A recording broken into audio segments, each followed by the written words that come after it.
Hello again, everybody, and thank you for joining Kim and I today on The Wonderful World of Wine. How are you, Kim? I'm doing fine, Mark. How are you? I am doing great, Kim. Thank you. Today we're going to talk about the 2023 wine trends that people think. What's going to happen this year in wine? And last week we reviewed the 2022 predictions, if they came true or not. We'll talk about trends that should be predicted to happen this year. And then, of course, we'll have to next year review these trends and these topics. The first article, Kim, we want to talk about, we had many people came up with their own little spin on what's going to happen, was VinePair saying trends we should leave behind that happened in 2022. They mentioned first off, healthy booze. I'll bring the December 8th meeting of the Finance Committee to order. As soon as I get my glasses, I can see the agenda. Do we have anyone with public comment? I don't see anyone on Zoom. Yes, I do. Any comment from the Zoom world?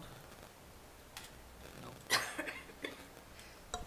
We have no minutes to approve, which brings us to the Build Out Deep Dive Series, Land Use, Permitting, and Community Development, which includes building and inspections, community planning and development, and health.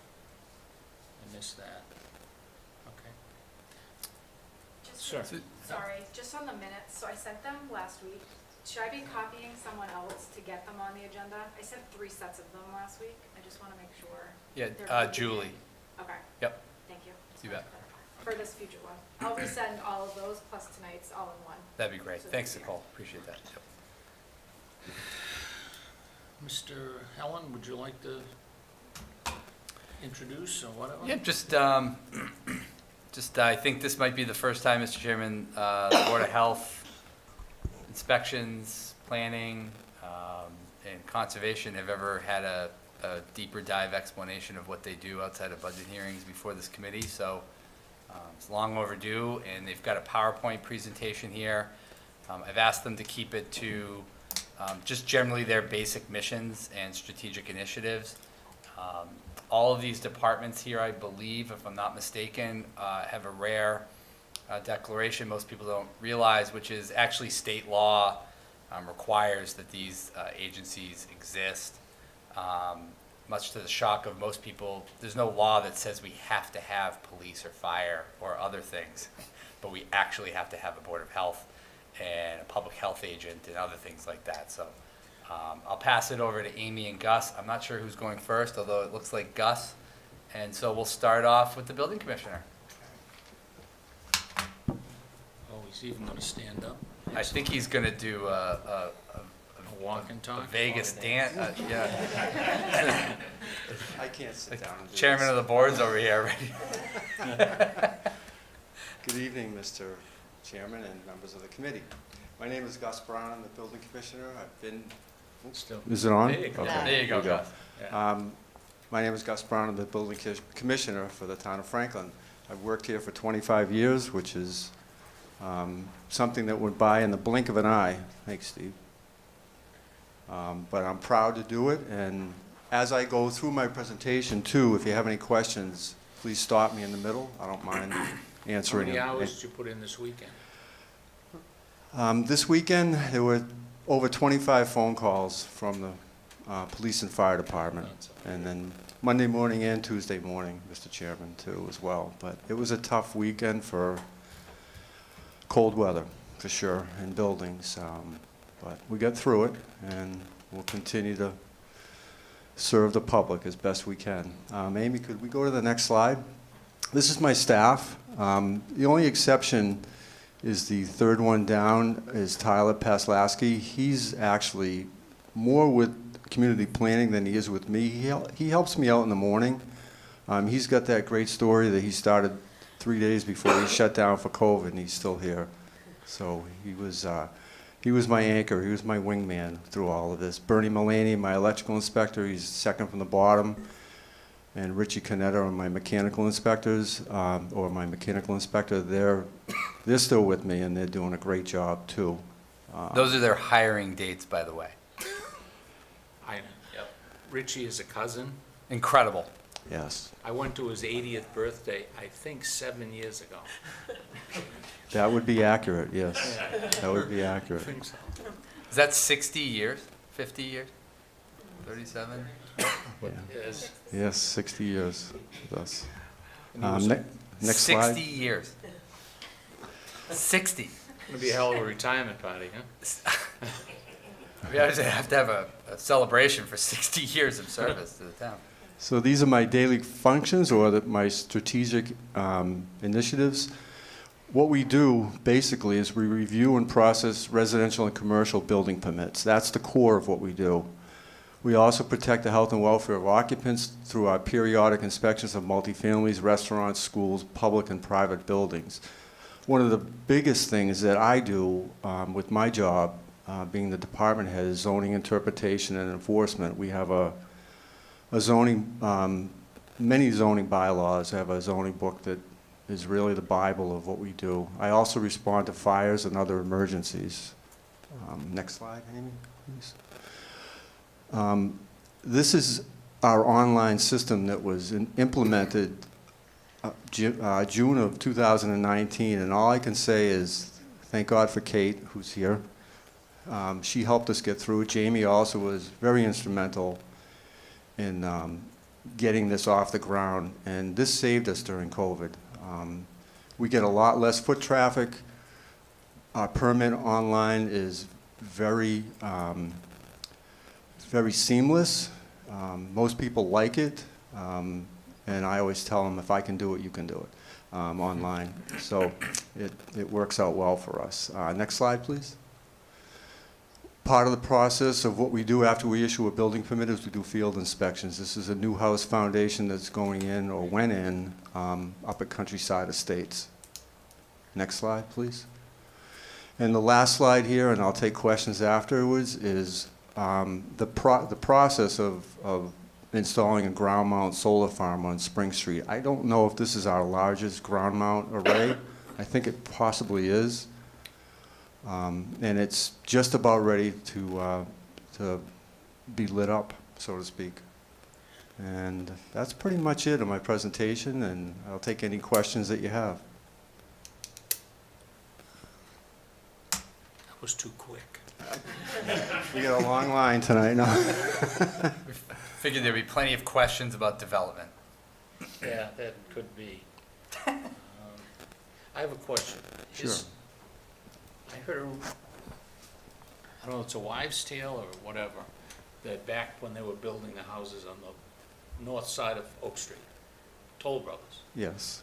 that the building inspector, whoever it was, I don't know if it was you or before, made them, they built a house and didn't get the thing, and they made them take it down to the ground. Is that something that would happen? There would- Considering, I suppose it has to, you have to factor in history with the builder and. You never want that to happen. It's very possible that it did, especially if it didn't meet the setbacks of what a new house is required to meet. There was a turbulent time back in the 90s, Mr. Chairman, where we built 372 houses in 1 year. So it wouldn't surprise me if that actually happened, but on my watch and my previous boss, we never ran into that. In some cases, once you issue a building permit, it's very difficult to rescind it, especially if they've gone along. There was no permit. Oh, That was the then problem. that's a different story. But generally, when a building permit is issued and work has started, there's some legal aspects of what I do that sometimes prohibit me from issuing a stop work order, depending on how far along the house is. It may end up in court where a judge may, this is out of some of our legal books that we have to study as we go along to be a building commissioner, that the judge could rule in favor of the proponent that he's spent enough money up to this point, and he possibly could uphold their decision or uphold the decision of what the owner has done up to this point, simply because of financial reasons. There are some rules with building permits that involve zoning, setbacks, and so forth, that after a certain amount of time, if the zoning violation isn't caught, it's grandfathered. One other question. If you go back to staff, I think there was one building inspector? Yes? Back, Just one guy? back when? Back No, when? right here. Can you go back? There. Steve O'Neill. Correct. Is it just one person? No, it's him and I that do the brunt of the work. Steve is actually great in the field. He does a lot of the field work and inspections. He does a lot of the permit issuing too. I mostly concentrate on the commercial properties and the zoning enforcement. So if he's out on vacation or I'm out on vacation, we can both do each of our jobs. Can you, or do we have the ability, let's say, the proposed 5 buildings up off Grove Street, do you have the ability to add a person to do that? I mean, I don't know how many, if they build 5 buildings, and they're all 4.5 5 stories tall, or 4, I guess that's the limit. Is that, I don't know how to. Is that doable? Yeah, I mean, I would hate that we would not, we'd have 2 guys, or say 1.5 out in the world. Yeah. I wouldn't want something to go really wrong on a project like that because we didn't see it. That's a great question. Massachusetts has a unique law, which is construction control, which means that an architect has to oversee buildings that equal over 35,000 cubic feet. And in that particular instance, with large buildings like that, they have an architect that has to do visits depending on what we request of them, which could be monthly reports, monthly visits. And at the end of the day, he has to give us an initial affidavit for that construction control. And then at the end of the job, he also has to certify that to the best of his knowledge, that job was done right. I've always been of the mindset that I want to go out there and I want to put eyes on it. So we do field inspections, George, I'm sorry, Mr. Chairman, with all, with all those types of large jobs. Across the street here with the buildings that are going up now, we had a situation with insulation last week that they had to come back and fix. Now, would an architect have caught that? Hopefully, but if not, we're out there putting eyes on it too. It's a lot to do with a town this large, but you know, to answer your other question about do we need someone else on larger jobs on staff, I would always say yes, it would be nice to have, but I also look at it as the architects do a lot of the work, and if we did get in a situation like that, we would ask the proponents or the builders to pay that fee, if it so happens someday, to pay the fee of what it would cost for a third inspector on staff. And of course, it would have to go through the council and so forth. Does that apply to the electrical and plumbing? I don't want Richie climbing 5-story building, 4-story building. And he does, believe me. It could, yes, it very well could. It would, I think, because of our budget, the way our budget is set up and the employees that we have, it would have to be, it would have to pass a smell test with the council and so forth, and I think it would be something that the proponent, again, would have to pay for. So roughly how many projects per year are you overseeing? We issue roughly 1,700 building permits a year, and we also do at least that much, if not more, with the mechanical inspections, the electrical, the plumbing, and the gas as well. So it's a busy office. Well, I was going to say that there's only 365 days in a year. So you're doing more than one a day. Oh, yeah. Some of the mechanical inspectors are out there, sometimes 6 or 7 inspections a day. And I can't say enough about those two, Bernie and Richie. They're fantastic. And has that increased or decreased over the past, say, 10 years? I'm sorry? Has that increased or decreased over the past 10 years? The capacity of? Yeah, or the number of projects that you have? Good question. It was always a point that the former town administrator said to me that we are very lucky to have Bernie and Richie because of how thorough they are. They've got that institutional knowledge that I've never seen. And I've been around a lot of mechanical inspectors, and Bernie and Richie are two of the best. But that's a great question. Because it's like, what's your capacity? Right. I get it. And when do you add another? Right. At what point do you hit the breaking point? Sir? Through Mr. Chairman, so to answer Mike's question, I think also, just to illustrate, lockdown, March 2020, not only do we have Viewpoint up and going, those two guys are using iPads, iPhones, and it's just a lesson in can-do spirit. They went out with an iPhone. I don't know their ages. I can't really say. I'm just saying, let's just assume. They've both been to my house, and they're both. Did you go to school Not with them young. too, George? No. But in all earnest, they went out and FaceTimed inspections to be safe.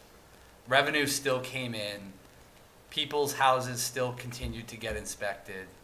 And so when you ask more or less, right, Mike, normally you'd say, wow, geez, if we're having triple the inspections, we need to hire more staff. But both of them are so cutting edge that nothing stops them from doing an inspection. I think a nuclear warhead could go off and they'd still walk out and do inspections. So for some reason, and I don't know how they do it, it just doesn't seem to ever be more than they can handle. And I think part of that's just experience, wisdom, institutional knowledge, and just a love of what they do.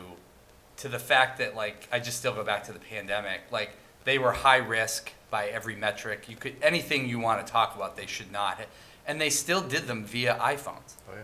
So I think it's just part of who they are and what they do. And yeah, I think if you went back to 1963, I gotta guess there were far fewer inspections back then than there are today. And yet it's still the same guy doing the same job. So I don't. Maybe we should learn how they do it. Well, I was going to say, do we have a succession plan in place? No, because they're never gonna leave, and we don't want them to. And That's not the, right, Gus? We don't want to think of that. Gus and I are both hoping that happens later after our career's over. well, you can train someone at this point. We do have alternates, and Okay. they're up to the task, but Richie and Bernie do not want to relent any inspections. They're Oh, no, they're as dedicated to it as you could even imagine. time is not on their side, though. Well, like Jamie said, they probably outlive our careers, It looks that way anyways. I say that about They my look better than grandmother, me. too. I mean, I have, set, I'm good. one other question. Example, in plumbing, I had a furnace done by Conetta Plumbing, but that's another story. And they did, they used PEX and the process where they press the joints instead of soldering, ProPress, yes. ProPress. Yep. How do we make sure that you guys on the building side and them on the electrical and plumbing side stay current with everything that's happening in the industry? Because because I've heard arguments at the planning board about, well, we don't do it that way because we never have. Whereas the new technology may be just as good or better. Drain pipes and that kind of stuff at planning. Sure. Do we have a method to stay? The state mandates it with your EDUs.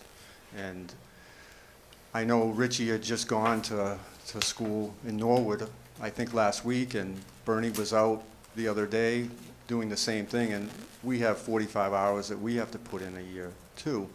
And with the energy codes and the new plumbing techniques, and electrical, they're dedicated to going. You know, I don't think that, I mean, you can go to a meeting and not get anything out of it, depending on what's happening in your life, so to speak, but Bernie and Richie come back and they kick the can down the road and ask me what I think of what the changes are. Richie's got that code book out every morning, reading it, and it doesn't have to be that he's having a problem with anything. It just means that he wants to get into the code book and just familiarize himself with it, because, you know, that keeps him sharp, so to speak, and it's mandated by the state as well. I don't know if that answers your question or not. Well, yeah, I just want to make I guess you're saying the state makes us stay up to date, but it would They be do. nice if, like, the local preferences adjust. I know the planning board has preferences. I keep hearing it on drainage pipes, well, it can be oh so deep and all that stuff. Right. Whereas the builder will usually argue, yeah, but Right. it works. So, Right. as long as there's some method in place to stay up to date, make sure we're up to date, then I'm happy. Richie's institutional knowledge comes from working for Cataldo back in the day, Cataldo Plumbing. Remember And that too. I'll just tell you a quick story. They ripped open the floor at the Piccadilly Pub when they changed it to the Japanese restaurant. And Richie had me come out because he had some questions for the plumber, and he wanted to make sure that I was there to interpret it the same way he did. I can't even tell you what I was looking at that day. All I remember is holes everywhere on the floor, like runways, and thousands of feet of pipe in there, and Richie still has that sharpness about him when it comes to the commercial plumbing code that I can't even imagine how he still has it. He's just I amazing. think all of us, at least I sense, that it isn't, we're not worried about Richie and Bernie or whatever. It's 5 years from now or 3 years from now, to make sure we have a, We do. Jack Giancola is my deputy on the plumbing and gas side, and between Jennifer Sweet and Jimmy Laughlin, those are my two alternates or my deputies on the electrical side, and they're very good. And some of them work for other towns as well to keep up on staying active. If they're not working in Franklin, they're at least going out doing inspections with other towns as well. But that's a good point, well taken, because you want to keep that going the way we've had it going for all these years, and make sure we have someone that's very qualified. I have a question. Just in terms of general, I think everybody's big thing is always like, there's more development, and there's more development, and all the resources, and I can't even water my lawn, even though those aren't related, but that's kind of always people's thing. What are the general guidelines between, like, for, if somebody owns land, like, is there limitations on how many permits you can do for pure new builds? There is not, Okay. to give you the short answer. So if people own the land, they are welcome to do with it if it's zoned properly? If it's done properly, zoned properly, we have no restriction on how many building permits we can issue. Is there any judgment in terms of, like, we feel like this area of the town is super developed, or is there any of that allowed in your decision-making? Right now, the way the zoning reads, again, the short answer is there's no restrictions. Yeah. Unless you look at the zoning book and you say, well, there are restrictions, because you can't, in the more densely populated areas, the zoning is a little bit lighter, where you can build closer to one another. In some of the rural areas, the outskirts of town, so to speak, those areas, the zoning is a lot more restrictive, so you can't build as many houses in those areas as you can in the more densely populated areas. That was changed in 1960. If you look at some of the smaller lots in the rural areas of town, that wouldn't happen today, because you're more restricted with your zoning bylaws, which was done, like I said, in 1960, and it was done to, I don't want to say curb building, but give people that are in the rural areas, or give them a rural environment versus a more densely populated environment. Got it, okay. Thank you. You're welcome. I do, yeah, go ahead. I guess I was just curious. Well, first of all, the system works great online. I've been a beneficiary of that, and I've talked to friends in other towns, and it's gone much faster here, so I'm very pleased with that. So are we. Yep. Yeah. It's been awesome. I guess I was just wondering, something that was different about Franklin is the requirement for electrician, an electrical permit. That's not done everywhere. Just wondering kind of the rationale behind that. Sure, we have a policy that if you are going to do electrical on your home, it's done by electrician. It's a town policy. Okay, so the town just made that policy. We do. Okay. Yep. And do you ever have development that doesn't happen because of zoning issues? I mean, how Of course. easily or how quickly do you work things like that out? I I mean, in mean- terms of exceptions, you said something like 1,700 permits a year. I mean, how many of those actually do you have to do exceptions for because there's different changes that need to be made? Very little, because our zoning is written so well, Okay. and we're always changing it. The Director of Community Planning, Brian Taberner, and the Town Administrator, Jamie, work through those challenges when something comes up that just doesn't seem right in the zoning book. And with that said, it's written well because of that. I don't know if that That's answers the helpful. question.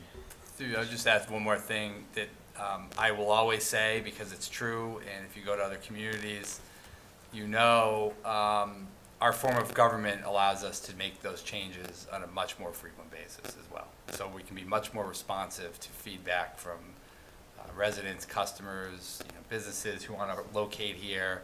If you're in another town and you need a simple bylaw change to start doing something else, sometimes you have to wait a year to get to town meeting. Residents have to vote on it. So we have the ability to change things oftentimes, fairly quick, as long as there's kind of unanimous support, right? So we don't have any middle bureaucracy, all the time. We can go to the EDC, go to the council, go to the planning board, get recommendations, and move things forward, which really does help the climate. And to what you're talking about, Tyrell, of just like the process was a lot easier here. So we don't have to hang on to the old ways of doing things just because no one can get anything through. So our form of government, the council manager form of government, is what most of the United States has, not here, where we still have the traditional town meeting form in most counts. So just a little additive in there. Thanks. Classic example of that is cold chain technology. Yep. They got a TIF in, what, a month? Yep. They were in Holliston, and they wanted to expand. As I remember, Brian will probably remember it better than I, but we were able to put the TIF together, get it voted by the council, in I think 30 days or 5 weeks, something like that. And Holliston would have been 5 or 6 months. We always aim to try to continue to break our own record. Yeah. Actually, this one last summer might have been even faster. It was about the same. That one went through really quick. Yeah, it was- We got lucky with the dates when the council met. 21 days, I think, is that? 21 days. Town meeting has to approve those in other towns. It could take a year and then they vote it down. That's not business friendly. It's just not. It's hard to build a commercial tax base like that, especially I think as years go on, it's harder and harder because people just want instantaneous results quickly because it's a competitive market, right? So they're looking for this type of 21 days. And I'm sure if we could have done it in 14, they would have done it.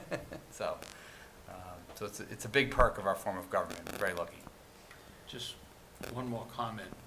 To point to your question, we did put a restriction on building in, I'm gonna say 1991 or 2, We lost in at court. 100 houses, I'm gonna say. That's when we were competing with Sandwich as the fastest building Phoenix. town in the state.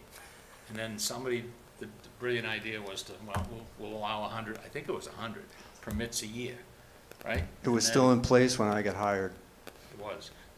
I think somebody sued us or something. We Well, lost. it had slowed down to the point where it wasn't effective anymore either. And there was an impact fee at one point Yeah, too, that's right, too. Okay, I remember which that, too. Okay. The cat was already out of the bag at that time. Anybody else? Just off of Natalie's comment, and I don't know if it's maybe at the town level question, so when we think about, we don't have a cap on the amount of permits we issue, and then to your point, we hear a lot, well, if there's more people, then it puts a strain on police, it puts a strain on the fire, like as we grow.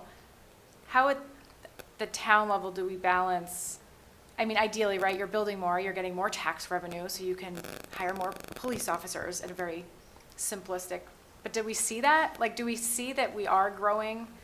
We are putting up these big complexes? I think we're hearing it puts a strain on in certain areas, but how do we balance that, or how do the departments work together to balance that, if that makes sense? It's a great balance to do what we do. It's one of the better run towns in the Commonwealth. You know, I can show all the reasons why that we operate the way we do. I think it's a little bit above my level to talk about that, though, but the best way I could probably answer your question is it works, and it really does. I mean, you've got some great people in place here. You all are committed to what you do. Everybody in the back here is the same way, like from the council all the way down to the janitors. It's a great place to work. We used to say, make sure you don't, how we used to put it, make sure this is the last job, I guess the way we put it, this is the last job you'll ever have. And after 25 years, I'm an example of that. I mean, it's just great. And I'm sure Jamie wants to make a comment too on that, because I don't know that I should get into that. Richie did that. Yeah. He's celestial. It's tough to answer, Nicole. I mean, I think the feeling people have, so first of all, the town lost population a year ago. And nobody believes that, but it's a statistical fact, right? And I understand why nobody believes it. They see the building across the street, they drive around, the traffic's bad. I've never, in my 47 years in Massachusetts, ever expected traffic to be great. I don't know where that expectation comes from. I don't know who thinks that it's solvable. It will never be solved. So I think some of it's just emotional reaction. I think a lot of it is just, you know, my opinion. I'm on Facebook, I'm yelling, everything seems dark, whatever's going on. But in terms of the money, Brian can speak to this too, and I think some of the other staff. We've seen a lot of cities and towns do studies on the cost of development. And I've read a lot of them, I've hired them in different towns, and we always hear the proverbial stats of, well, $15,000 or $16,000 a year it costs to educate a child, right? And the person pays $6,000 in tax revenue. Well, that's got to be a problem, right? The math doesn't add up, syntax error.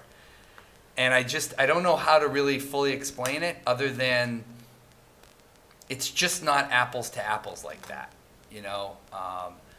I will say local receipts and the revenue in our budget are generally largely created by this group here. The fire chief has a big role in that as well, the recreation director. And local receipts, as you'll see in the budget coming up this year, and traditionally, a lot of that money goes to pay for the service of the people to do the work. You know, Julie in my office with liquor licenses, all that type of stuff.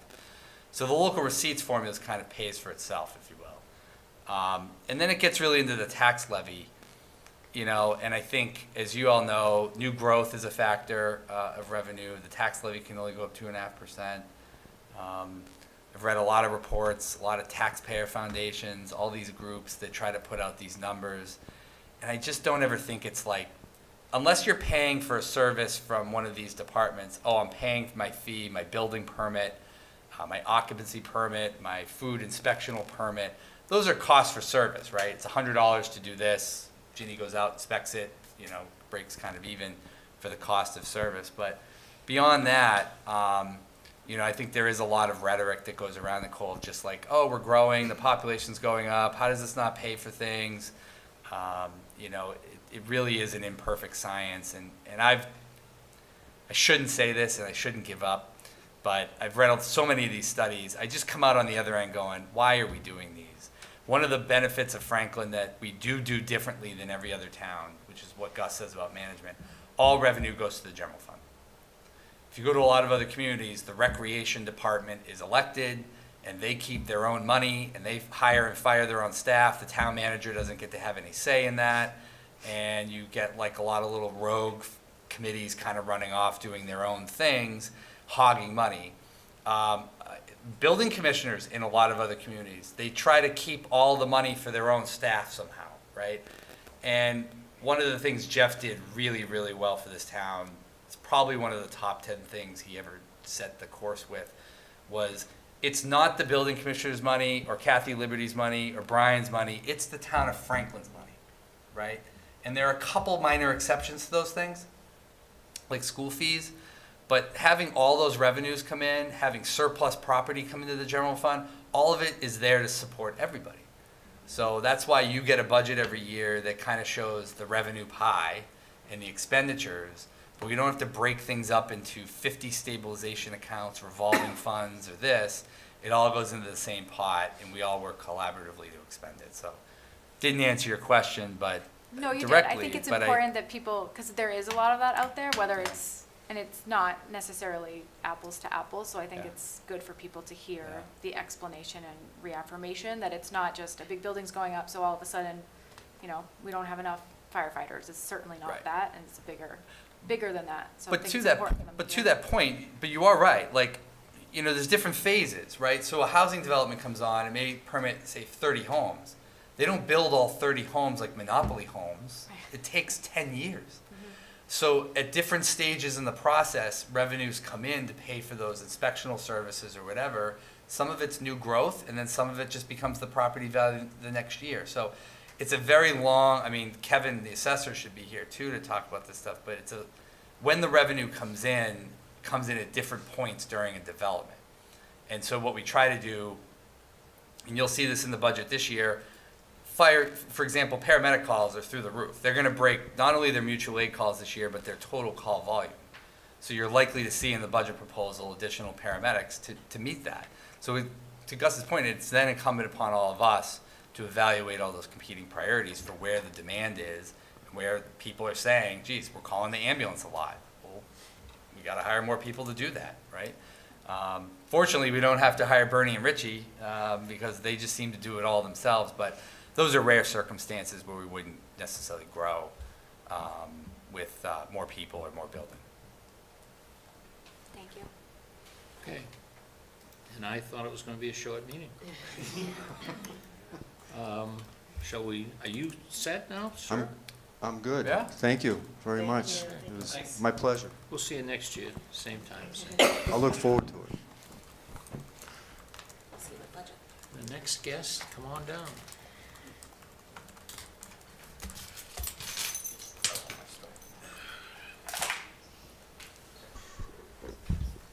Evening. I'm Brian Taberna, the Director of Planning and Community Development. I'm here with the Franklin's Town Planner, Amy Love, and the Conservation Agent and Natural Resource Protection Manager. It's a long title, sorry. It's a long time. Bricolai, good planner. I'm going to do an intro. I'm going to hand it off to Bricolai, who's going to hand it off to Amy, and then it'll come back to me. The reason we do have several different agencies that we provide support to, and I just wanted to try to touch base on each without getting into a long discussion, but be happy to take questions after. So our department is myself, Amy Bricolai. Maxine Kinhart is our executive assistant to me. She does a lot more than that.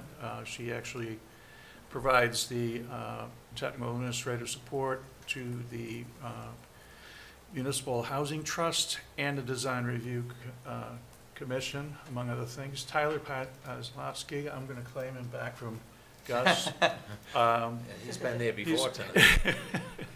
Yeah, he works in the morning, he does do a lot at the counter and helping out other departments, but primarily he is dealing with planning, community development, Conservation Commission, Board of Health, and other. And also in my department is our passport acceptance agent, whose office is down next to the downstairs lobby. She actually, she's great. She's works part-time. They're open 3 days a week. And you'd have to call to make appointments if you wanted to process passports through that office. And they also do passport photos also. The department's mission is to plan and implement comprehensive policies and initiatives that work to fulfill the community development and land use related goals of the town and its residents. There are 3 different areas, primary areas that we work in. Administrative and technical assistance to town boards, commissions, and committees, which is easily 60% or more of what we do. Actually more than that probably. Comprehensive planning and zoning bylaw amendments, and planning and implementation of community development and economic development projects. Those are the 3 categories that we work in primarily. As far as providing support to boards, commissions, and committees, we do the Planning Board, Conservation Commission, Design Review Commission, Municipal Affordable Housing Trust, Cultural District Committee. Amy heads the Technical Staff Review Committee, which is an internal staff review committee. And we provide support to others as needed. Jamie, our town administrator, the town council economic development subcommittee, and ad hoc committees, including master plan committee, open space and recreation committee, and the hazard mitigation plan committee. The first 3 that were in that list were the planning board, design review commission, and conservation commission. And they, at least 55% of our time staff goes into managing issues related to those 3 groups. So I'm giving you the basics of what we do for each of those groups, although they're not exact in each case. But we coordinate all the applications submitted. We have public hearing notices, a butter notification, public meeting management, similar to what somebody's doing for you here. In person and or over Zoom. The application and plan distribution, the plan reviews, site visit coordination, the meeting minutes, the agendas, communications, customer service, all of that. And we also deal with third-party peer review consultants that are used by mostly the Planning Board and the Conservation Commission. And we also have a third-party construction inspection consultant who goes out on site when a project is being constructed to make sure it's constructed the way the Planning Board has approved the site. I'm going to hand this off to Bree Galai, who will talk about the Conservation Commission.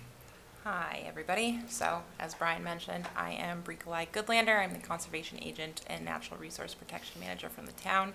For the town, I'm actually relatively new as of last year. I'm a previous wetland scientist consultant. So the Conservation Commission is unique for the town and other boards, as we actually don't answer to town council as our main authority. We answer to Mass DEP under the Wetlands Protection Act. So we are the administrative body and regulatory authority for projects that occur in town within state jurisdiction for natural resources, and then additionally, we operate under a local bylaw and associated regulations, which has been approved by town council. By statute, by state statute, those local bylaws and regulations are more stringent than what the state has. So, for a permit for the Conservation Commission for any work occurring within jurisdiction, whether that be adjacent to wetland, adjacent a river, in floodplain, or actually within those resources, applicants, whether that be a homeowner or a developer, has to file with conservation. And then the Conservation Commission hears the proposal, votes on the project, and yes. Do you know what percentage of the town is covered under wetlands? That's a really good question, and something I tried to look up a few weeks ago. Just as a fun fact, I can tell you Franklin is quite wet. It is a major floodplain to the Charles River, so there is very little in Franklin that I do not have my hands in, or is not coming to me. You could say 100% of the town falls under you. No, don't tell Jamie that. No, but I can tell you, here's a good dad joke, Jamie, that a lot of the marginal land left over in Franklin is actually marginal, which is, She's been dropping those recently, like one after another, trust me. It's great. Oh, yeah. Oh, they're so funny. So, not to bog you down too much. Oh, that was that was the winner the other day. That was. It's favorite. I think that was mine, actually, now that I think about it. So this slide highlights all of the statutes and regulations that the Conservation Commission has authority under and what I operate under as well. So I act as a liaison for the Conservation Commission to the town, act as a guiding force for anybody coming with a project. I help people identify their proper permitting pathway and translate all of state regulations. That's fine. So we actually also have some projects going on in the Conservation Department and Commission. The biggest one, the most long-standing one, I think, is the Delcart Conservation Area, where the Conservation Commission has been overseeing treatment of invasive species since 2016. Most recently, the Delcart Conservation Area has had a forest management plan that was approved by DCR. So that's very exciting. That opens the door to more grants, boundary markers, trail maintenance, things of that nature. And then, I guess I shouldn't say most recently or the biggest, but the biggest plan for the town is the Open Space and Recreation Plan update, and that we are currently in that process, and the Conservation Commission is acting as the Open Space and Recreation Committee. So maybe you've heard of it. Please feel free to attend. Amy? Okay. Thank you. As Brian introduced, I'm Amy Love, the town planner with the town. I do a lot of support for the planning board. It's 5 elected members and there's 1 associate member. So the planning board is responsible for the subdivision control laws, all the local subdivision rules and regulations, the permitting authority for various site plans and special permits as well. They adopt new subdivision regulations, and they do make recommendations to town council on bylaw amendments and street acceptances. The Franklin board, the planning board accepts several types of different applications, one being the site plan approval. So any new or modification to buildings over 600 square feet comes in front of the planning board. Special permits, which are typically a use permit, planning board's also the authority approving those. And then subdivisions, they are, people come for any new subdivisions that come into town. And then there is the approval not required, the A&R plan, which is basically dividing property that does not require a subdivision review. Some projects more recently, or this one's almost completed, there was the last lot up in Franklin Industrial Park at 105 Constitution Boulevard. I believe they constructed about a 50,000 square foot grow facility for marijuana up at that site. So we move on to design review. Design Review Commission is an appointed board with several members. Their responsibility is basically for design recommendation input to the planning board on site plans, the landscaping, lighting, building plans, has the exterior design, colors, and materials. The purpose is to promote the safe, functional, and attractive development of business and commercials, to preserve and enhance the New England character of the town's commercial centers and thoroughfares. They, as you can see, they try to make sure that the buildings fit in, the colors of the buildings fit in with their surroundings as well, to protect and preserve the unique and cultural features within the town. Additionally, they also are the recommending board, recommended commission for signs. So any new or sign replacement within all the commercial districts, they need to come in front of the Design Review Commission with an example of their signs to get a recommendation to the planning board, or that would even be to the building department to get their building permit to put up the new sign. Back to Brian. Thank you very much. We deal with, on a regular basis, comprehensive planning, so we're responsible for the traditional land use related activities, a town's plans, and creating zoning bylaws and amendments. The 4 plans that we do on a rotating basis are master plan, open space recreation plan, hazard mitigation plan, and the housing production plan. The hazard mitigation plan, I wanted to touch on that.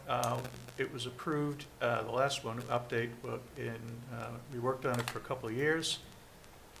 Every 5 years, we're supposed to be updating it, so it's almost like you update it and you start over again.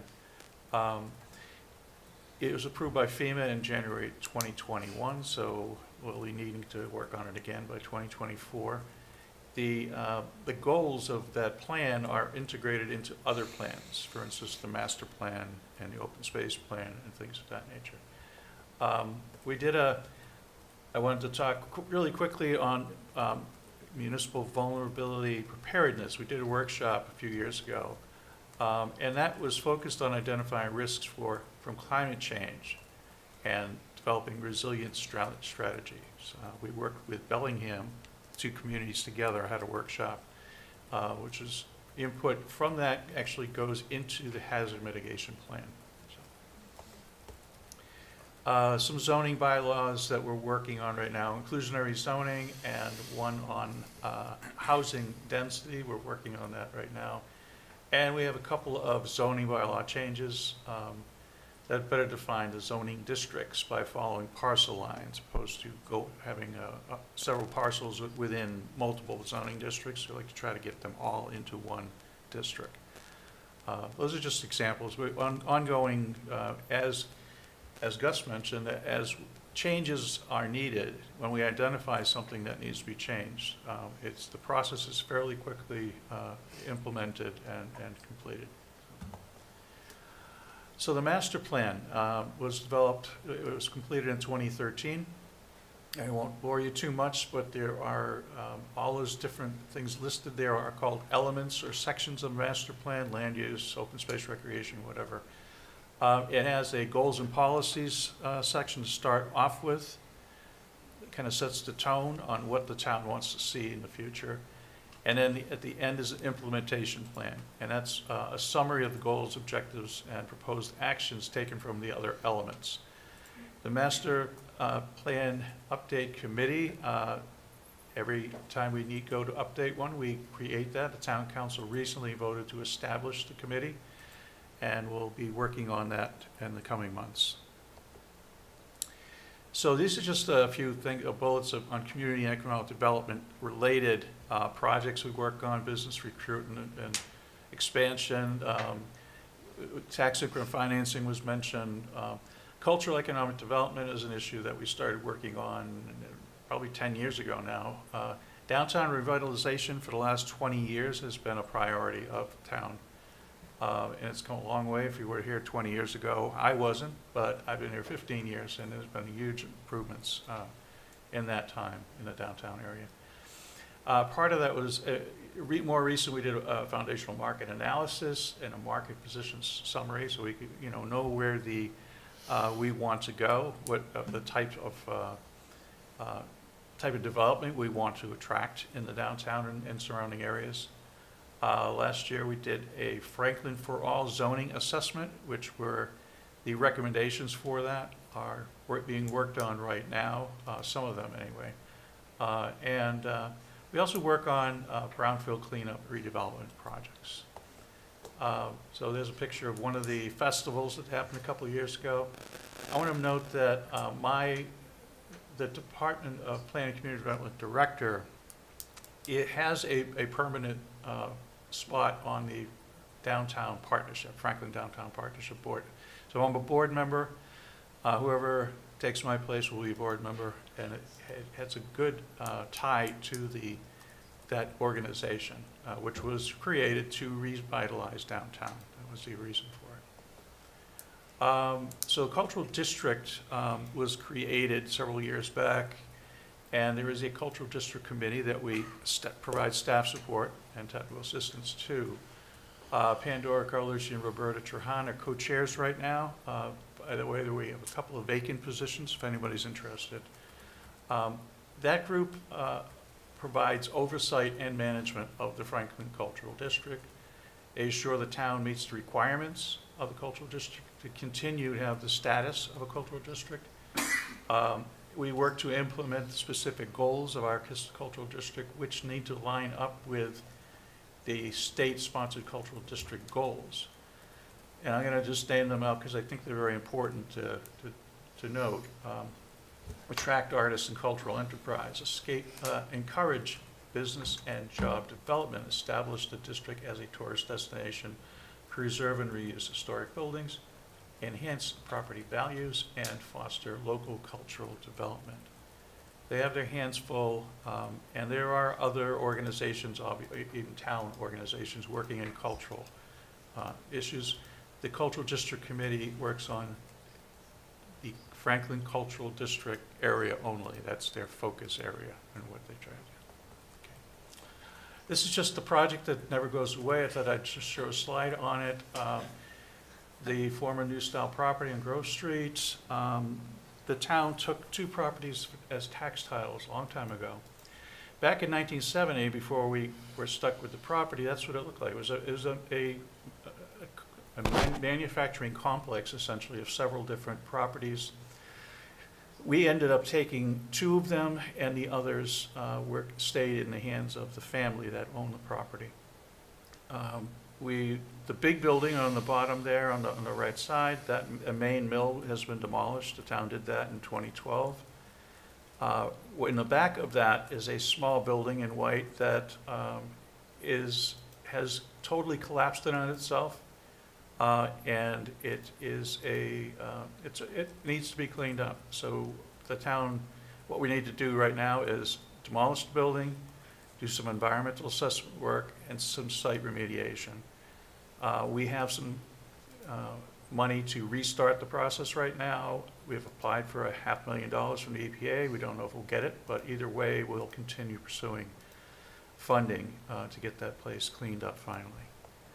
So that's the end of our presentation, and I know it's a lot there. I told the DPW director that I would cut out a few slides to streamline so we can get to them guys quicker. He didn't come. He doesn't show up. Yeah, but that's all right. That's what he thought about your offer. He did send his people. That's what he thought about your offer. But any questions? I have a question on that last slide. Yeah. So how do you determine like what you're gonna do with it? Well, number one, it has to be cleaned up. Yeah.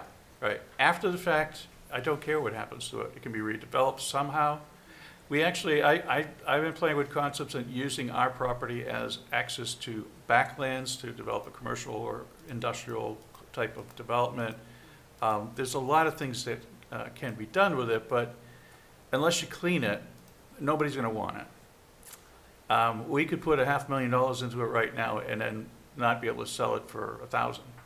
Okay, so really.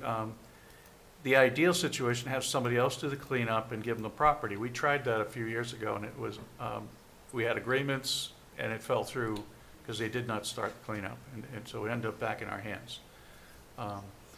So that's why one of the reasons it takes so long to do this is the funding isn't just sitting around like that, unless the town wants to spend an awful lot of money and then sell it for nothing, which some cities actually do. I mean, to redevelop in the center of Worcester, they spent millions to demolish buildings, clean up environmental sites and everything, and then they sold it to, at the time, I think it was Fallon who built a hospital there, and they sold it for very little money because they wanted redevelopment. Because that area there is so small, not that many people are going to spend a lot of money on it. So it's it's an ongoing issue. Hopefully we'll clean this up without costing the town a lot of money on that, so. Makes sense, thank you. Yep. What else? I have a list. Uh-oh. And they go back through all of the presentations. Who is the town technical committee?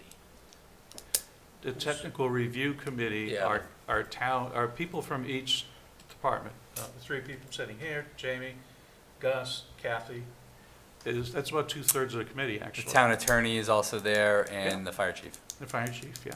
And Town engineer. Town engineer. town engineer. Oh, How can you forget Mike? forget Mike. So we look at developments that are before the town. Well, if today somebody came in and talked about, maybe they want to do something on their property, and you talk to them about it, you talk about the zoning issues and any restrictions that they may have in front of them and things of that nature. We don't have any authority to tell them, yes, go do something. But when somebody comes in, it's really for advice. We also take that time to talk about zoning amendments and problems with different properties in town, things of that nature. So this would be the place where if they needed a zoning change to get an acceptable No. thing in, it would start there? No. It really is born out of the idea that it's really a customer service committee. And really what it's designed to do is before a resident or a builder actually files an application, they have the option, and Amy coordinates all this. We give them the choice. If they want to come in and meet with the tech review team before they file, they can, so that we can give them information or answer questions before they file. So in the case of planning board and conservation, our recommendation to everybody is to file concurrently, right? Unless there's a really rare exception. It helps the process go a lot smoother for everyone. And so, I don't know, I mean, I'm guessing like 80 or 90% of the prospective applicants take us up on that offer, because they're usually going to find out a few things from Gus or Kathy about inspections or something, or Bricolai or anybody. They're just going to find out about, hey, what should we consider when we apply? Oh, you have an extra, like Bricolai was pointing out before, oh, your conservation wetlands bylaw is more stronger than the state. Some people don't read the bylaws before they do their plans. We get them so that they don't file, go to the Conservation Commission, right? Then realize they've screwed up. Then they've got to go back a month or two, reform everything, refile it. And now the planning board's gone way ahead. The Conservation Commission is behind. And so it really helps the permitting process go a lot smoother. So, George, it's really more of a customer service offering to anybody. We do also have, because we're all there, we oftentimes talk about enforcement issues that Gus may have with the town attorney or Bricolai or something like that. So we go through other situational football throughout the community. And we might talk about, like, we're going forward with an ADU proposal. Because we're already all there, we talk about that stuff as well. But it's not really the place where zoning starts, per se. Beta Group, which the planning board uses all the time. Who pays that bill? The applicant does. Is it 100% paid by the applicant, but they're contracted through the town.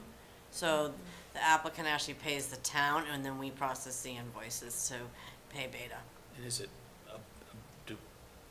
I thought they changed, didn't somebody else do it a while back? They changed, the representative, Matt, Oh, yeah, left, Matt. and somebody else came in. Yeah, so the staff member changed, right, Amy? I was just curious. Yeah, Matt came Matt. back, Matt but we came back. Matt's doing the field work, and then we have a representative doing the peer reviews for the applicants. Who appoints the Conservation Commission? Council? I nominate them and the council ratifies them. So it is, I thought you mentioned something about it wasn't local control, on it, but maybe I missed. Sure. All of our permits, sans one small permit that is kept at a local level to make things easier for residents, are state permits. Right. So we take in the state permit and we file, we ferry that off to Mass DEP.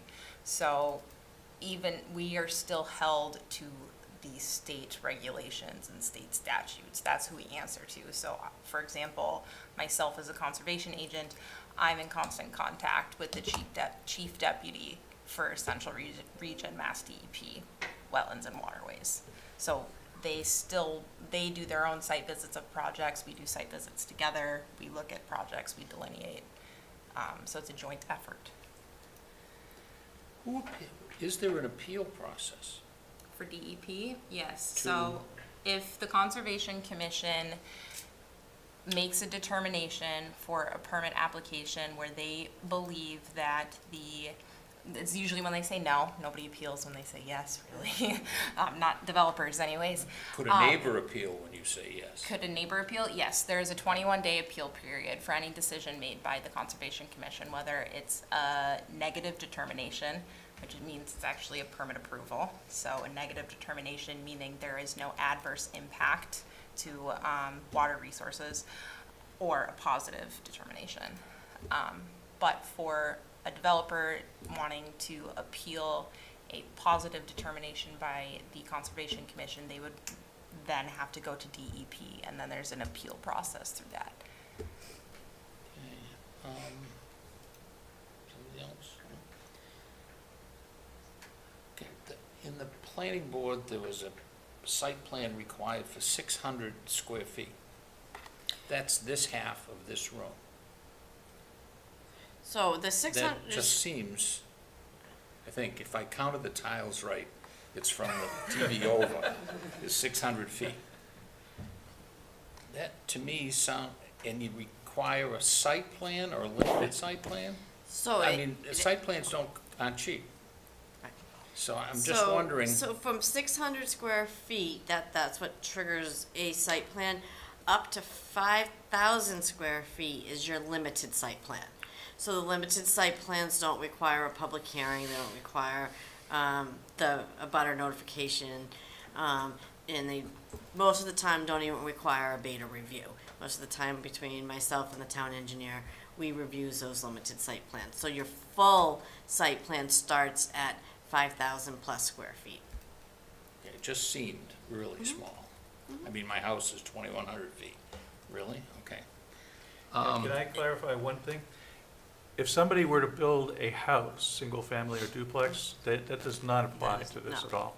So this is usually if it's a multifamily housing development, or it is a commercial or industrial property. Correct. Okay? Yes. So the smaller residential developments do not go through this process. So that there's, So it the doesn't current, apply to everybody. I mean, if, well, I mean, let's take the absurd. Somebody wants to attach a building to, going back where the old Morse Theater was downtown, right to the left of where Hank Tie is, okay? And it's 500 square feet. Does that require a site plan? I think it would be, Borderline. it would be borderline, and it would be the zoning enforcement officer's call on whether it is or not. I've just kind of, it just seemed like an awfully small space. Then I have a crazy question. Have we ever, downtown we're looking for parking, housing, I think with the MBTA's stuff. Have we ever looked at air rights over the tracks? There's a lot of space tied up over those tracks. Yes, obviously. The cost of doing it and the permitting through the MBTA and all of that it could be nightmarish. I'm not saying it can't be done, but I'll let Jamie take that one if you want. But in reality, there have been some proposals to redevelop and even take some of the town's depot lot and MBTA lot, build over it. There have been a lot of things that have been proposed over the years, but nothing has happened. It just seems like there's a lot of space. If you wanted to do parking, think of, there it is. The MBTA cannot even fix its own parking lot and make it ADA accessible for anybody. The idea that possibly they would even be thinking of air rights would shock me. I don't have any doubt that further in the future that issue will come up among all the train lines. I think one I can think of is in Newton over the Pike, which dealt with the former Mass Turnpike Authority, which is now just MassDOT. So that one got cleared up in Newton, Watertown area. There's a couple there that go over the, everybody drives under the, stop at Shaw's or whatever, the Star Market or something. I don't think we're at air rights yet, and I'm not sure we really need parking. There's a lot of it, all over the place. So I think when we become a bustling urban mecca and the T gets its bleep together, maybe someday we'll talk about air rights. But first step is to get them to even. There you go, you plant the seed, that's all. But I will say one last thing, Mr. Chairman. People do ask me, and I think Brian and everybody often, what about the island? That's where I thought maybe this was going. The actual underneath the island, when people say to me, why can't we do more on the island up top? On the bridge. On the bridge. The reason is because the MBTA does own the structural pieces underneath the island. And so you just can't go, there's a weight limit to that. And we would need to work with the T to rebuild the bridge. Which just feels like it's generations out. Pardon me, but I can't. But that one's anything. tricky because What would you build on an island? We did a pocket park. We did a pocket design. The DPW did a great job. There was benches in there, and there was a lot of opposition to it. We were going to put flowering plantings. The police had approved it because of the sight distance when you're coming around the area around Bamboo House, and for some reason. There was a lot of opposition, so we didn't do it. So there's some minor things we could do to improve the island to make it a little more friendlier, and if people think that's a good idea, I'm happy. We'd love to thank you, Melanie. I appreciate that. Break a lot. So let's just drum up the grassroots right now. But people do ask about the bridge all the time, and the T owns the bridge as well, unfortunately. Okay, one more crazy question. Going back to design review and signs.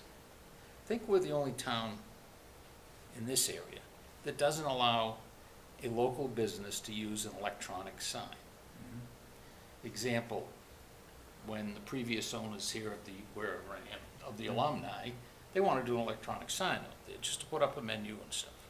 And I can understand why we don't allow ones that have all kinds of crazy graphics and running and all that stuff. But a basic sign, I know you can get it through the ZBA, Black Box did it. Right, they have a sign. Is there a reason it's not in that we restrict it so much? I mean, we want those kinds of businesses, but we make it difficult for them. The high school has one. I don't know how that got in there. That's always kind of thought I wondered about that one.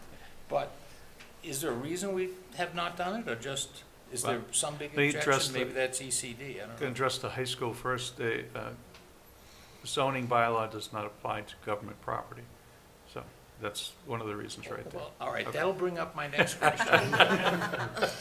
We just bought a signboard for the police department, or approved a signboard capital. If the guy up the street, George's Oil, is it, that puts his signs on a trailer, because I think that's legal, right? He doesn't have to, they're on a two-wheel trailer up there, right across from Magnolia Heights. Could he use what the police department's using? If it's legal for the police, isn't it? Because they don't put them on property. Huh? He's the referee on The signs. zoning enforcement officer is Gus Brown, and I'm sure you. Aren't you glad I thought of that one? I don't know which one to answer first, Mr. Chairman. Just general, please. It's already quarter past. To be honest with you, I think we just haven't caught up yet with technology. I think that the Design Review Commission has initially thought about rewriting the bylaws with the help of Brian as well. I know that they want to meet with us. We haven't done that yet, but I think the times are changing, so it's very possible in our lifetimes we're going to see that happen. And maybe yours, not mine. Yeah. Go ahead. I don't know if that answers all the questions, but No, I just wanted to make the point that yeah, we've been very proactive with how we regulate signs, more so than a lot of towns. There's an opinion that some of the signs make the town look less attractive. honky tonk? There's a And- famous song about this issue. Sing it for Yes. us. No way. If I had a guitar, I'd do it, but you don't want to hear me sing right now. But I think there's a famous song, we all know the words, and I think it actually summarizes the issue. It's a local, we could change the bylaws to allow a lot of things, and we will get complaints about it. People will hate them, people will like them, businesses may benefit from them, they may not. All right, Community just- priority and aesthetic. Okay, anybody else? Okay, we beat you guys to that. Thank you. You got one more, You know, one more? Board of Health. Oh, the Board of Health, the important one. So George, get ready all your list of restaurant questions in No, I don't. town. I'm pleased that when I go in, I feel safe. That's good, that's a good feeling. So good evening to Mr. Chair and the rest of the Finance Committee members. I'm Kathleen Liberty. I am the Director of Public Health for the town. I have a three-member elected board.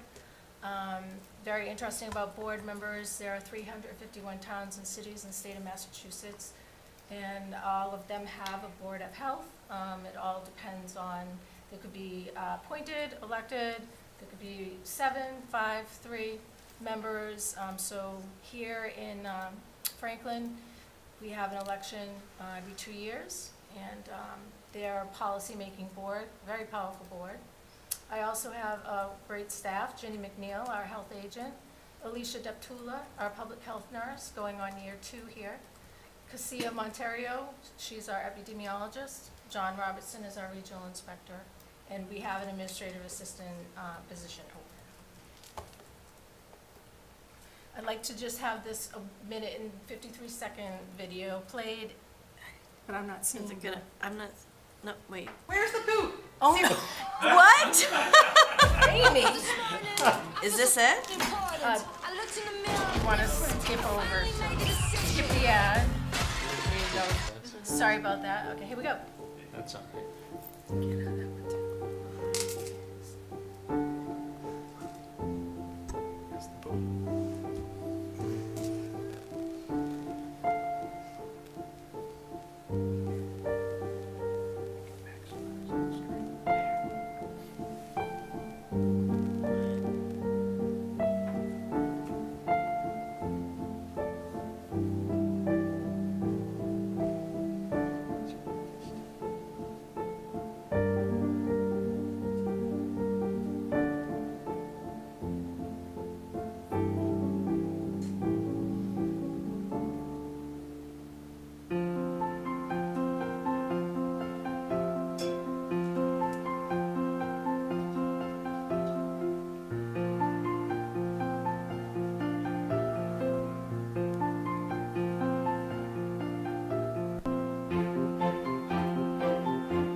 Nice.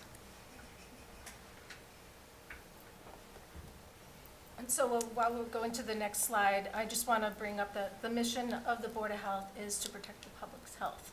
As you must have seen during our pandemic, the health department and boards of health were referred to almost constantly by our Baker administration. So we definitely were here to protect the public's health during the COVID pandemic. But tonight we were asked to discuss our core functions. And so I am just going to read from my paper because it's hard for me to see up there. But the health department, we enforce the state sanitary code, and that what falls under that is housing, recreational camps for children, public, semi-public swimming pools, bathing beaches, retail food establishments, and lead poisoning prevention. And just to explain a little bit, housing, and if an occupant, tenant is having some code violations, they will call us, we'll actually go out and do an inspection. Recreational camps come around once a year for children as a rule. We usually have 11 to 12 recreational camps that we have to inspect and make sure that permit them to open. Same with public and semi-public swimming pools. Those, we could have indoor, outdoor, public, semi-public swimming pools that we have to do our inspections and check the chemicals, etc. Bathing beaches, right after Memorial Day, we start testing the water at the bathing beach, which is Beaver Pond, and that goes on till at Labor Day. We end our testing. And then, of course, we do biannual food establishment inspections throughout the year, and lead poisoning prevention when we're asked to do an inspection of a home that's 1976 or has a child 6 years or under living in there. I personally am a lead inspector, licensed by the Department of Public Health. We also, again, enforce the food protection law and regulation, which speaks to the good manufacturing practices for food, and that's when we go out and we do our, constant food inspections throughout the town. We also enforce the environmental protection, hazardous and solid waste, septic and garbage and air pollution, and also enforcement of miscellaneous regulations, nuisance, use of traps where beavers are concerned, tobacco, tanning salons, and public sanitary stations. We also, we started using Viewpoint 2 years ago. It's a great permitting process for the rec camps, the swimming pools, our food establishments, septic and garbage, again, use of traps, funeral directors, tanning, tobacco, mobile food trucks. And then, of course, one of the biggest things that we do is we prevent dangerous diseases such as TB, hepatitis A, B, and C, salmonella, and the list goes on, norovirus and COVID-19. So that's some of our core functions. Does anyone have any questions about our core functions before I move on to our key initiatives? Do you get many complaints from the public? Not too many. We get some, lately we've been getting a lot of housing complaints due to the cold snap, and we had some pipes breaking and things like that. And a few for restaurants, but not too many. So our key initiatives this year, kind of excited to share. We've been doing a lot.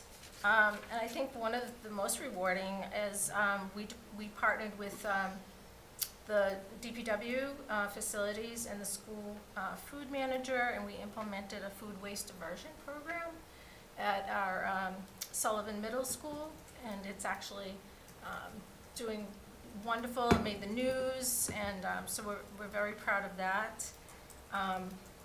About a year ago, we created the Habitable Housing Task Force, and so that's also includes a neighborhood renewal program that the Attorney General's office had implemented. And what that means is when we find an abandoned home, we do an inspection, we bring out the fire, police, building department, and we all do an inspection. We all send our order letters along with the Attorney General's office, and we get a move on some of the homes that are abandoned and falling apart. So that's been very successful as well. We held a fall health fair, which was amazing. We had over 400 participants, and we had over 30 vendors. So it was a wonderful afternoon. That was at the library. So we also provide community outreach. So I do a public health podcast with Steve Sherlock. We do that on a semi-regular basis. And with the help of Steve, we also do a public health podcast with interviewing someone else. We've done music therapy and domestic violence the Safe Coalition, the Food Pantry. We've all done some great podcasts. And so those are on our website, so feel free to pop in and listen.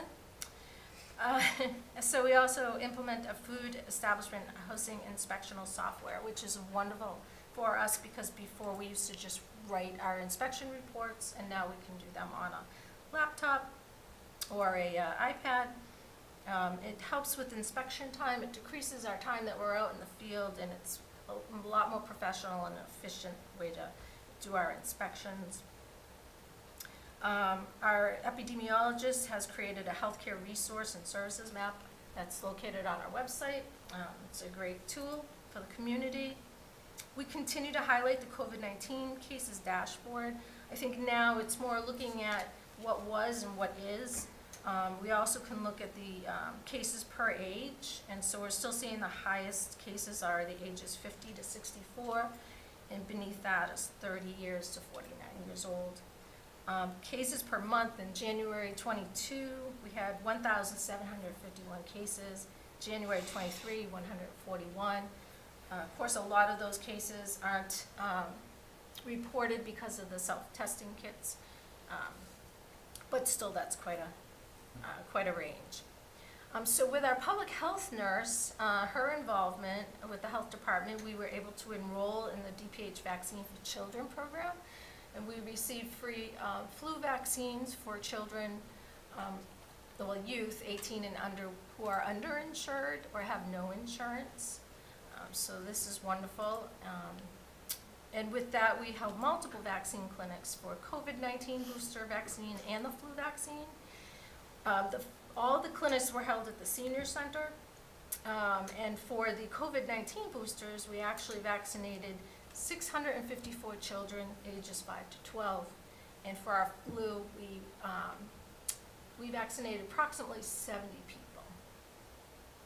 So the public health nurse, she holds biweekly blood pressure clinics, glucose monitoring at the Central Park Terrace.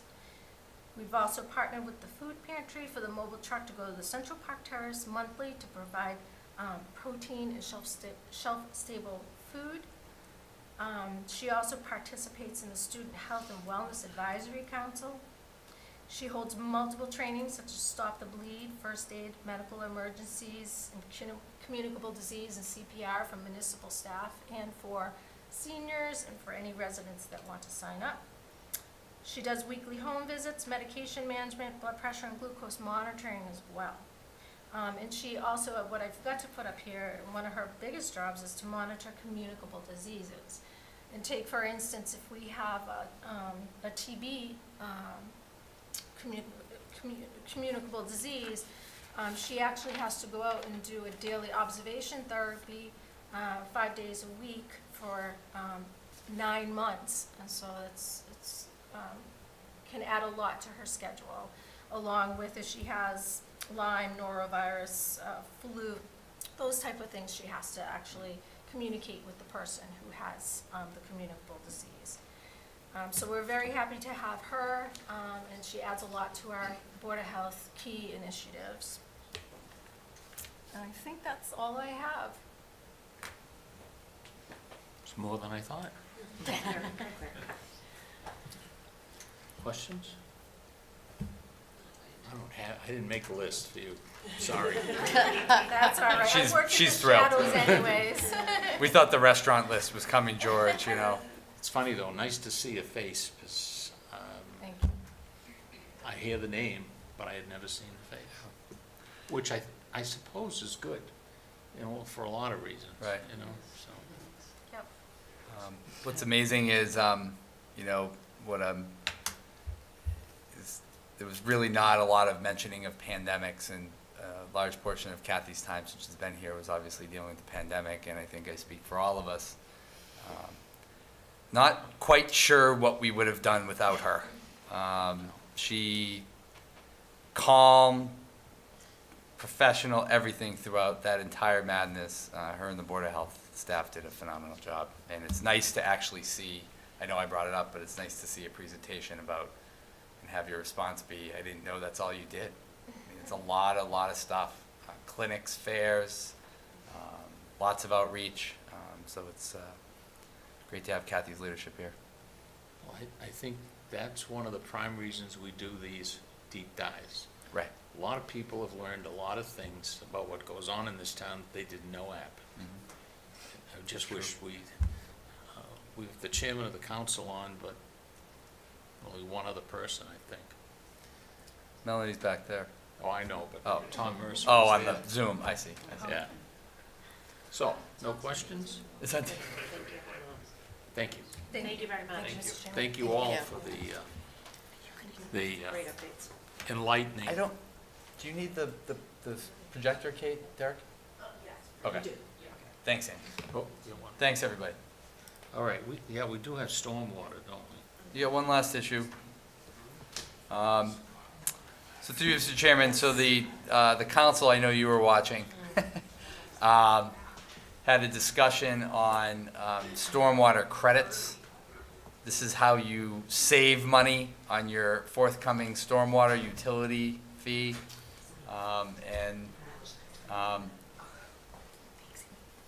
Brutus is not needed because we have Kate and Derek Adams and Kate Soberg to give a short overview of how people can find out about their property and a quick overview on how people may be able to do things to their property to save money from this utility. We're predicting, Mr. Chairman, in a few weeks, there's no vote or anything, but just any feedback the group may have would be helpful. The town council will consider this in about a month to ratify what we call the credits manual. And I'll pass it over to Kate and Derek just to give a quick overview of the resources and where they can find all the information. Hi, my name's Kate Schoberg. I'm the GIS coordinator for the town of Franklin. I've been working for the town for 10 years, as of this week, actually. Yay! Very exciting. Vested! Yes, that's true. Health insurance for life. And actually, when I first started, I did not know what stormwater was, and now Now you wish you didn't. that's not an understatement. This is the Stormwater Division website, which is just right on a page from the town website. This is where we host all of the information about our stormwater program. We have a ton of information here. We've got our stormwater management plan, which is a very big document that we update yearly, there's a lot of information on there about what we have to do as a town for stormwater. The main point that I want to talk about tonight is the impervious area map. This relates to residents if they are curious about the impervious area that is on their property and they want to know what kind of stormwater utility fee they're looking at. They can come here to this story map, and it's a very simple tool to use. Why don't you can use my address or anybody's address as an example. 7 Sherman Ave. 7 Sherman, okay. Should be 3,276, So I think. Yes, 3,276. That all you happens to need- be my phone number too. No. Just coincidentally. So. That's what caught my attention. I wasn't sure whether you're using, what you were using to get it, but there it is.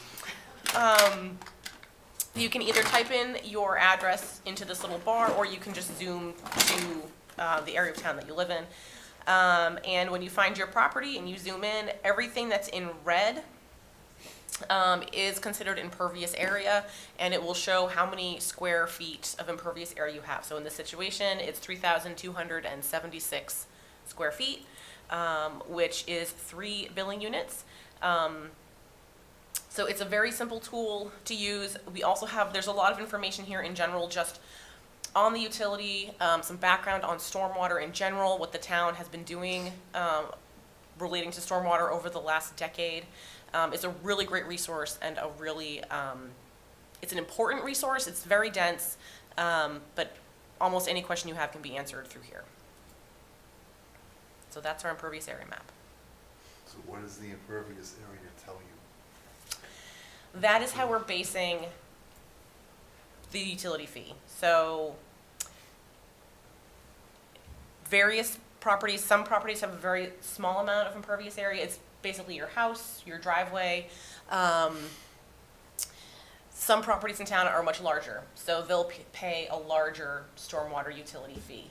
I'll let Derek explain a bit more about the fee itself and the program. Sure. I suppose. Do you want to give a brief background, or do you want to jump right into the draft? I can, do you want me to start with the credit draft, manual. and then I can answer any more questions you guys have? Okay, so we have the draft of the credit manual. I believe it's a very strong document as presented. I will sum it up as simply as I can. It's about 17 pages. A lot of that is some technical jargon regarding the certain types of infrastructure you could install to receive a credit. But ultimately, I can summarize it this way. It's under two umbrellas. One is a small user credit, which is 5 billable units or less, and that applies to every residential property in town, plus any other parcel that's 5 billable units or less. And then there's the standard credit, which is 5 plus billable units. Each of those is divided into two categories. For an ultimate eligibility of credit for 50%. So you could receive 25% credit for stormwater treatment and 25% for stormwater storage. Stormwater treatment would be, for a small user, a rain garden, something that filters the rainwater before it goes back into the ground. Stormwater storage would be, for example, a rain barrel, which would reduce peak flow rates during a significant precipitation event. Can I ask a question on that? Because I saw that that notification just came out about the purchase of them. Is that how you're, like, how are you recording who has one of them? Or do you have to, like, put in for it afterwards? So that's another piece of it. So for the small user credit, we're going to be setting it up through Viewpoint.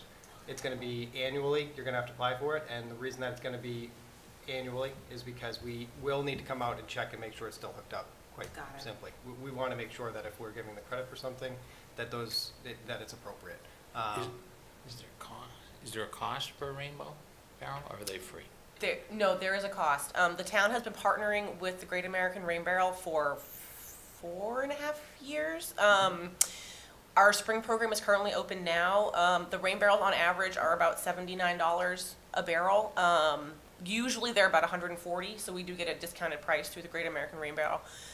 The town also, the DPW offers a $50 rebate through our water conservation program for the purchase of a rain barrel. It's a limit of 2 per household, but $50 off, $79, it's a bargain for a rain barrel. Can you make your own? It is. As someone who just installed rain barrels, that is a very good price, and it's a pretty good rain barrel. Yeah, they're nice. Well, They're nice. can you make your own? Yes. Okay. It does have to be, to get the rebate, it does have to be a minimum of 55 gallons. But yes, you can make your own, and if it meets that qualification, you can apply for a credit for it, for sure. And they're very simple to make if you can find, Oh, yeah, I find used the to barrel. have them. Okay, you're perfect. And I have 55-gallon blue containers, so Okay. There you I go. know what to do. Perfect rain barrel. And then for the standard user credit, that would be applied for every 5 years. That's a little more intensive. So for those pieces of infrastructure, that's going to be more like a detention basin, something that's specifically engineered for a larger parcel, or a storm scepter, which, yes, they will have to apply every 5 years. It's going to take a lot more work on our end to go out and inspect them. But if you have a storm scepter installed, we know that it's not really going anywhere, whereas a rain barrel you could very easily detach from your downspout. Got it, makes sense, thank you. Is there how do you use a rain barrel? That was a question. I mean, can you hook the hose to the bottom and water the grass? Yes, absolutely. Yep. That's, You just Yep. need to make sure Gardens? that you raise it up about 6 feet so that it actually flows through. yeah. Well, Right. that's true. You got to have a little flow to it. but- And you have to have Yes. something that's going to be able to support like 300 pounds. Right. Yes. And rain gardens. You don't have mine up there anymore, but I'm right along the street. Can I build one along the street or put, of course, it's not impervious down there, but, so how would, if I don't eliminate impervious, I'm not apt to build a rain garden whether it's already impervious, where it's not, what am I saying? You know what I'm saying? If I build it in the middle of my front lawn, does that count? It's not doing anything You'd have that to isn't capture. already happening.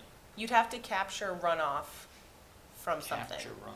Yes, so if either from your driveway, if your driveway was pitched to a certain area and you were to create a rain garden there, So but it would have to capture. what about, like, I think the term is riprap? The stone along the sides of the driveway where the water, most driveways are capped, so that if the water runs off into the side, and this is not necessarily me, but you're gonna get asked the question. Oh, yeah. Is that a credit? No. No. Riprap in itself is not. It No, would but slow the it's gonna peak flow be- rate, but it wouldn't store it and it wouldn't treat it. I looked at it, and there's, on here, one of those pictures has a strip that's 2 feet wide and 10 feet long of crushed stone. Am I wrong? So that is I believe, a picture of a swale. No, Which is a bit it's- more It's right in the middle engineered. of the lawn, so. This one right here? Or Yeah, this? there you go. So this one right here is a swale. It's difficult to see, but that is basically pitched to that trench. And then underneath that, it's an infiltration trench. So there's a lot more, like a subsurface structure under there. So that's not just simply stone. All right. There's more to that. Okay. Because theoretically, most driveways drain off that side anyway. And it looked, just flipping through the brochure, it looked to me like it was crushed stone for 10 feet and 2 feet wide. It may say different. Yeah, it's an But- infiltration trench. Yeah. yes, which is I a usually read subsurface things, I structure. didn't bother to read that, because, oh, it's just crushed stone. Right? So, just a point. Okay, move on. That's my summary of the credit manual. That's as simple as it is. Small user credit, standard credit, get maximum 50% credit, 25% for stormwater storage, 25% for stormwater treatment. Abatements, so if anybody residents have been contacting us over the last couple of weeks. For anybody who has viewed their parcel and notices a discrepancy, they can just send me an email, they can send Kate an email, they can call the DPW office. The word will get to me, we'll put you on the queue, we have a big long list, we've been chipping away at them, we'll come out to your property with your permission, get a set of eyes on it. If you have a gravel driveway that is not supposed to be captured as impervious area, we will remove that automatically before the bills are sent out for FY24.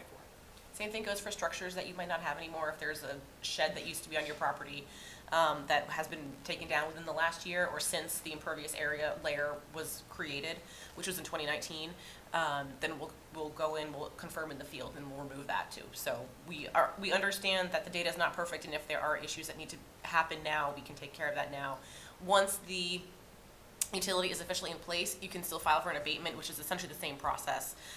It's just a little more paperwork. So we're trying to get all that stuff fixed now before the You know, bills no actually go ones out. gonna look until the first amount. We've Well, gotten that out of Price our- on the bill. There are The people last on month, we've been doing field work every day. We've been looking at properties, so residents are looking and Everyone finding errors received that the were. insert with the quarterly tax bill. We put it in Yes. the stormwater insert, so presumably anybody who gets a quarterly tax bill has read that this is coming. Yeah, right. Okay. I used to be a banker, we put thousands of Oh my inserts God, and yes. statements, and nobody read any of them. No. So, you know, it just doesn't. We know some people are reading it because we're You getting. gotta put them We're there, and I Right. understand very that. busy. If you get 5% to read them, you're gonna be Yeah. great. Yeah. So if anybody has any feedback or ideas, you know, it's a good opportunity, but, you know, I'm sure most people just want to save money. How many rain barrels do you have to have in order to get the credit? You have to be able to capture a minimum of 500 square feet. So if you have it if you've got 2 rain barrels hooked up onto half of your roof, and half of that roof if it's capturing 500 square feet, then that qualifies. You could have 2, you could have 10. Gotcha. As long as it's capturing 500 square feet, then you can get credit for it. Got it. But if you had a 200 square foot shed, wouldn't be appropriate for a rain No. barrel to receive credit. Understood. I guess what, I'll ask the question that somebody's gonna ask again. Right now, you saw my house, whatever it is. It has drain pipes on the 4 corners of the house. Water comes down the drain and goes right in the ground. What you're telling me is that if I put a rain barrel at the end of that pipe, Two. same pipe or whatever, same pipe into the rain barrel, and then you then turn around and water the lawn with it, which is essentially the same process, I can get credit for the barrel, but not for the drain pipe, right? We're offering the rain barrels as to people who feel like they're doing the right thing and what we think is doing the right thing and to bring awareness to the problem.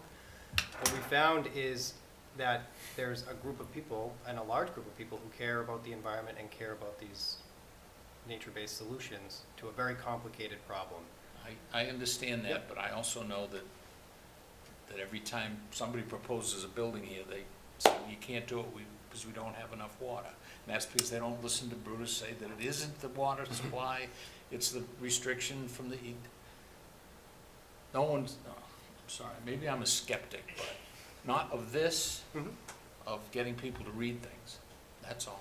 Yeah. That, in a nutshell. You know, we thought the insert was like, you know, the key, but for any of you who do like outreach or marketing and stuff like that, right? I mean, when you get a 10% return on junk mail, like, they're celebrating. And so I think to Derek's point, and you know, we did these with the Stormwater Listening Committee, we found that people really were paying attention. I think most people somehow are, or they'll figure it out, and it may take a little while, but it's just kind of consistent rinse and repeat, just going and trying to get people to pay attention, because the truth is I've already had a handful of people come in absolutely guaranteeing me that the slip was not in the bill. You know, it's like, you know, how many bills carry? 12,000, like 12,000 bills. Like, I don't know. I mean, it just gets absurd to some degree, and I think all of it to some degree is a little bit of that. But you know, you just kind of keep moving forward and try to hopefully through forums like tonight and other ways that you keep another 10 people or 20 people might hear it and they tell their neighbor, and you know, grassroots word of mouth is usually the most effective way. Oh, did you hear about this? You know, maybe you don't want to go bring this up to your neighbors. Do you know the new fee that's coming? But you're right, George. People just don't have the time also. And I will say one last thing. I've said this, and the council has also done this, where Brutus and I and Kate and Derek and I have talked about this. Like, a lot of times people just want us to make the decision for them. And so we're trying to do the best thing we can with what we have in terms of what the EPA is telling us to do. And we are trying to relieve the kind of mental pressure off the average citizen and say, we've got this, we've taken care of it. If you have time, read the manual, apply for some credits. If you don't. You know, I'm sure as this evolves, the data will get better, the abatement process will get better, and we'll just kind of, we're stuck with it for a long time, so it'll consistently evolve. No, I was just gonna say, I'm glad to hear that people are, because I'm a skeptic as well, and I feel like people just, if you sometimes if you don't go digging in for information about the town, it's, Yeah. you know, you're not aware of it. So I'm glad to hear people are reaching out. I would say in terms of you were asking for feedback, I think where people will react the most is when they see it on the bill. That'll be the last people who didn't pay attention to it. So if we can add language there about some of these things, like interested in finding out about credits, like go here, if you can add that language in there, I think hopefully that would be helpful as well. Sure. Great idea. Let's get to Mr. Sherlock. Steve Sherlock, citizen reporting for Franklin Matters. Just to add to the communication campaign, which is also coming along with this, we've already been working. They've compiled a list of top 10 questions based on the volume. There may be some more questions, but we will put together a waiting with TV to give us some actual studio time. The core team will come to the studio, give a little bit of depth in terms of the overview, record the questions and answers, and provide that on a repeat for Franklin TV. It'll be available for YouTube. Lily Rivera with Communications will do all her thing with short video snips and other photos, etc. So the intent is to have the recording done, the products available by the end of March, so that in April, May, and June, we'll be able to get people's attention so they can do something, because the bills are going to come out in July. So yeah, hopefully most people will have had the opportunity, and for those who just, you know, sit by and ignore it, well, okay, we'll have done our best. So thanks for the opportunity. Okay, a billing question. What, have we set the rate Yeah. 1866 per bill. Okay, 1866, you said my house was 3 billing units?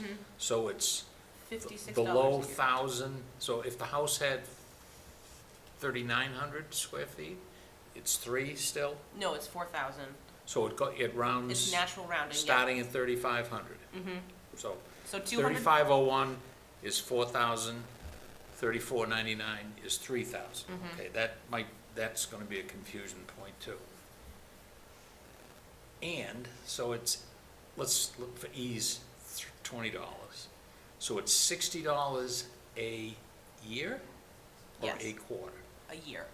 So on the bill, each time it's gonna be 15? It will hopefully be divided into 4 bills. Yeah, Yes. okay, so that's, That is the it's kinda goal. like. Eventually, the it will tax be bill is divided. X, but you yes. get it in 4 installments. Eventually, it'll be 4 installments. While we're building the utility in our financial software, the year 1 may be 1 bill, but we are not sure about all that yet. So just got to wait and see. I had one other question about bills, and I forgot. Don't get old. I'm trying. Oh, yeah. No, can't remember. It was a good one, too. Guaranteed. Anybody else, guys? Any more comments? No, thank you. Thanks, Good luck. Derek. Thanks, Yeah. Kate. Thank you. Congratulations Just on leave your phone number somewhere that 10 some years, people Kate. can call. Everybody Oh, can find us. yes, we're on the stormwater website. Well, Derek is, I'm on the GIS page, but. If you call the DPW, Derek gets it. they'll find us. That's Actually, I 10 am years on- of experience right there. Well, full disclosure, I am on the Rain Barrel page, because that's my program. That'll look good on the resume. I was on the Rain Barrel team. Yeah. Thank you. All right. Thanks. that's late. Let's go. I think that's it, yes? Yep, just have the, I think we're pretty booked up for the next few months. Excuse me, I asked you, but for other edification, standing updates, none.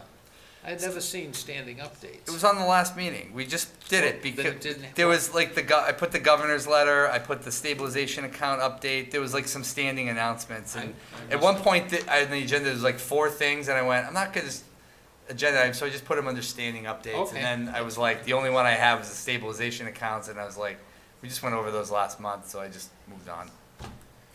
Future agenda, what's the, since I eliminated the, quote, membership to the joint budget, or all of that, that Yeah. assignment thing, is any member of the committee welcome at the joint budget? So the joint budget has to be the 3 people that were put up to be on the budget portion of things.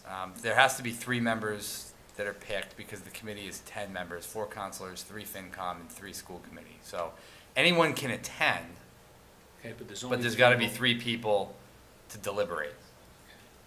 So if you get a chance, let me know by email, and we'll make sure I will. I just need the names so that on March 8th, that's when I'll release the budget, the first round of the budget model, and the FinCom, school committee, and town council have a debate or discussion on the budget deficit.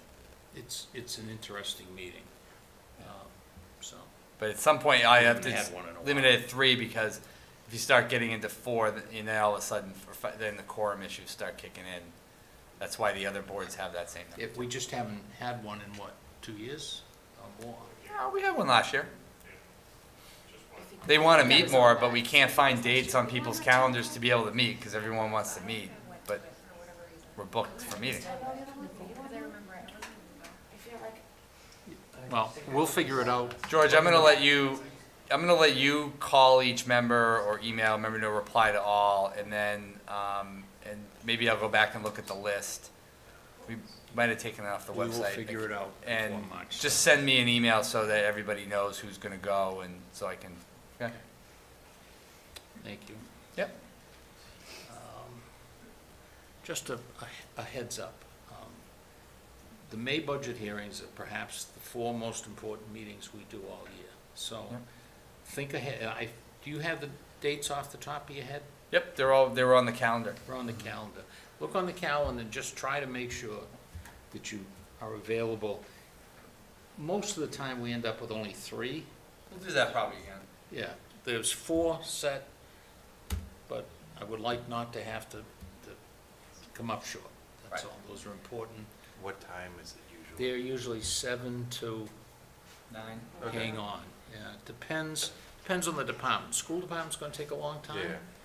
Yeah, Others are bang, slam like our bam. norm, Huh? like our norm.